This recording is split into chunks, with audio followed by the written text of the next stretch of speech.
The day a wealthy tech CEO came home early and walked into his own living room. He didn't just catch his wife yelling at the housekeeper's daughter. He caught her exposing exactly who she really was.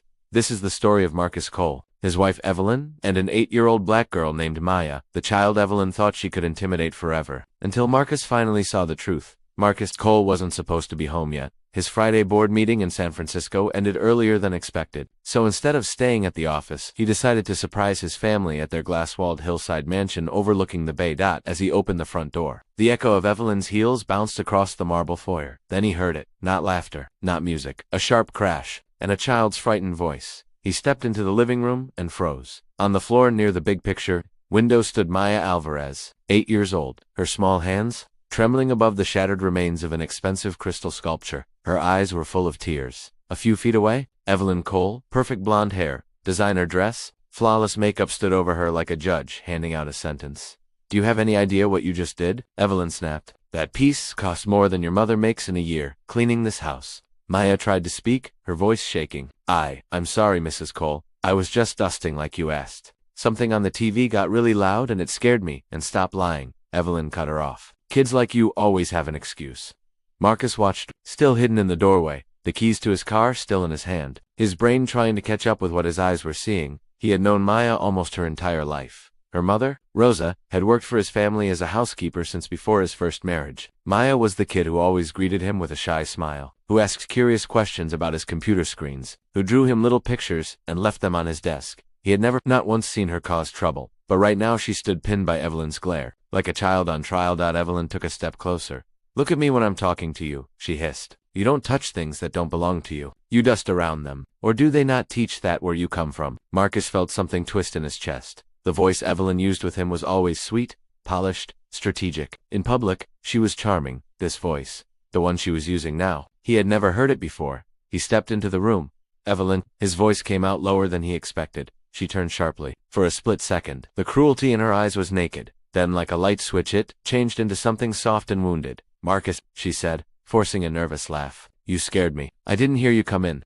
Maya instantly stepped back, her shoulders curling in. Marcus noticed that. He also noticed the way she stared at the floor, as if she'd been trained never to look up. "What's going on?" Marcus asked. Evelyn gestured dramatically toward the broken glass. "This," she said, "is what happens when kids aren't taught boundaries. Your maid's daughter decided to treat a museum piece like a toy. It's a miracle she didn't hurt herself." Marcus ignored the sculpture. He crouched a little to Maya's level, keeping his distance. "Maya," he said gently, "are you hurt anywhere?" She shook her head quickly, eyes still on the floor. "I'm fine, sir. How did it break?" he asked softly. Maya swallowed. "I was dusting like Mrs. Cole told me. Something really loud happened on the TV. A woman was yelling at a girl, and it scared me. I turned too fast and hit the table. I'm sorry. I didn't mean to." Evelyn rolled her eyes. "Marcus, honestly, she was playing. I saw her pretending it was a microphone. This is what happens when you let employees' kids run around like it's a playground." Marcus stood up slowly. "How long?" he asked Maya quietly. "Has Mrs. Cole talked to you like this when I'm not home?" The silence that followed said more than any words. Maya glanced at Evelyn, then at her hands. Evelyn's smile disappeared for a fraction of a second. "Marcus, this is ridiculous." She cut in quickly. She broke a 5-figure piece. "You can't seriously be taking the side of a child over your own wife." Marcus didn't respond to her. He was too busy noticing something else. Maya didn't look shocked. She looked used to this.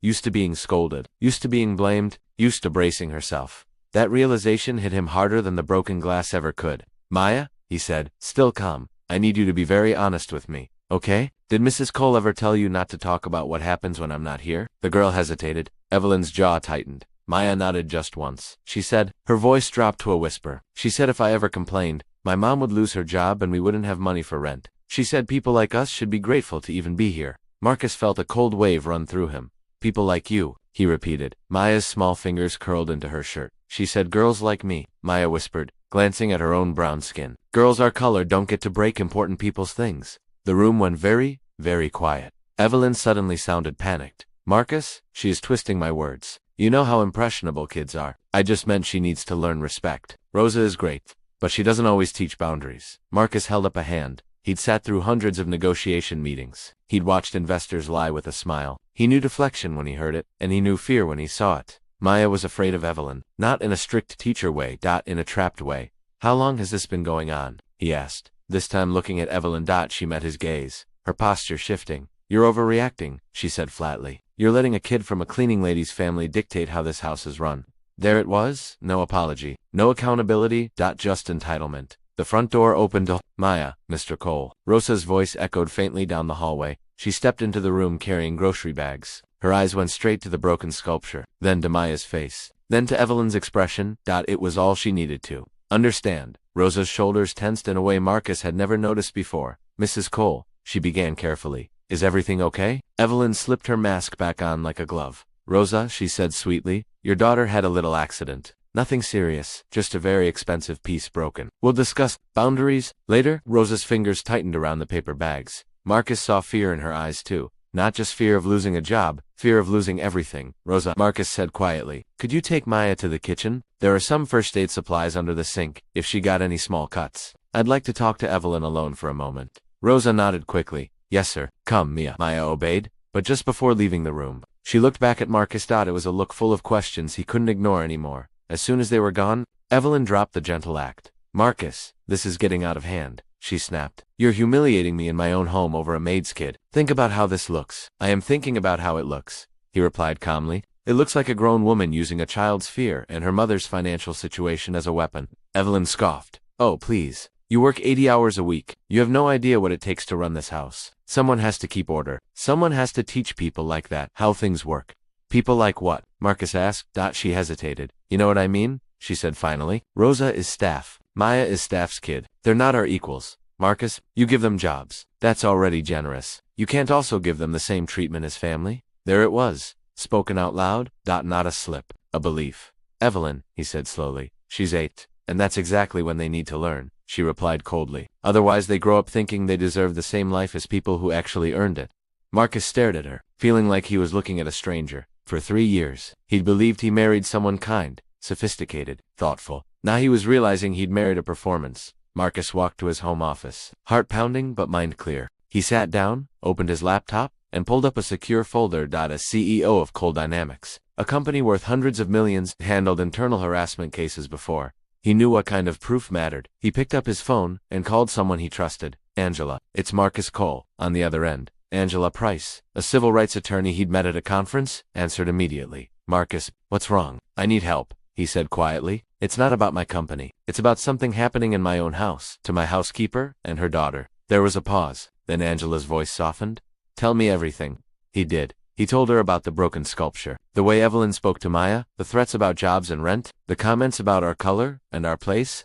Angela listened, then said legally, we can protect them. Emotionally, the damage is already real. You need to move carefully but quickly. From now on, record every conversation with your wife about this situation, and if she's been doing this for years, my guess is there's a pattern. Patterns leave evidence. Can you come over? Marcus asked. Give me 30 minutes, she replied. And Marcus, believe the child. You'd be surprised how often people don't. While he waited for Angela, Marcus returned to the kitchen. Rosa was sitting at the table with Maya, cleaning a tiny scratch on the girl's hand. Their voices were quiet, careful. Rosa, Marcus said gently. Can we talk? She straightened, nerves instantly visible. Mr. Cole, if this is about the sculpture, I will pay for it over time. Please. We need this job.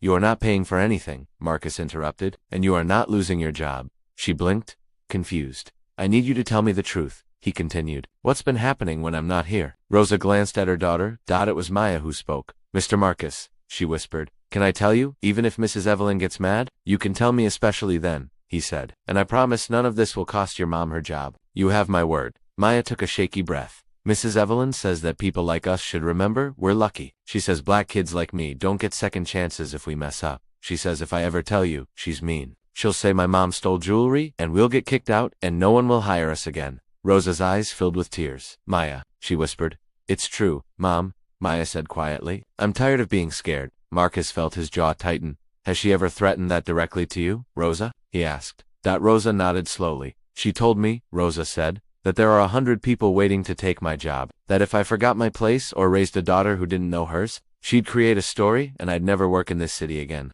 Marcus had heard enough. Rosa, he said, your job is safe, and I'm going to make sure she never has that kind of power over you again.